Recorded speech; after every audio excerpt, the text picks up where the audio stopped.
مسلم یار حکمتیار ته څرګندونې د نامناسبې دي. د مشرانو جرګې رئیس فضل هدي مسلم یار د ګلبدین حکمتیار وروستیو څرګندونو ته په ځواب کې ویلي دي چې د غازي امان الله خان په اړه د څرګندونې نامناسبې دي. نوموړي زیاته کړې ده چې شاه غازي امان الله خان د افغانستان د خپلواکۍ رښتینی ملي اتل و.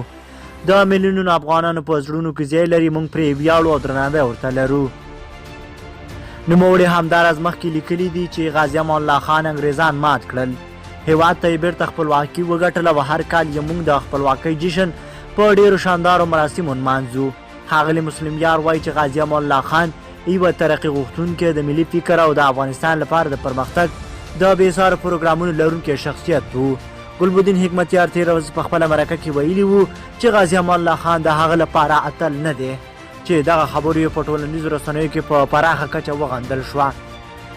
همداراز ګلبدین حکمتیار د ملي امنیت ځواکونو په تړاو هم ناوړه څرګندونې کړې وې او ویلي وو چې ځوانان امنیتي ځواکونو ته د غریبۍ او پیسو لپاره ځي، چې خلکو پرې توند غبرګونونه ښکاره کړل. د ګلبدین حکمتیار د یادو خبرو په ځواب کې مسلم یار لیکلي دي ملي امنیتي او دفاعي ځواکونه د افغانستان د برم عزت، شرف او خاورې او ملي حاکمیت ساتونکي دي. موږ یې پر سرښندنو ویاړو او هېڅوک حق نه لري چې په اړه یې نامناسبې څرګندونې وکړي. د ګلبدین حکمتیار دغه څرګندونې نه یوازې دا چې چارواکو وغندلې بلکې ولس هم غندلي او ملي امنیتي ځواکونه یې د افغانستان ویاړ او د افغانستان ساتونکي وبلل.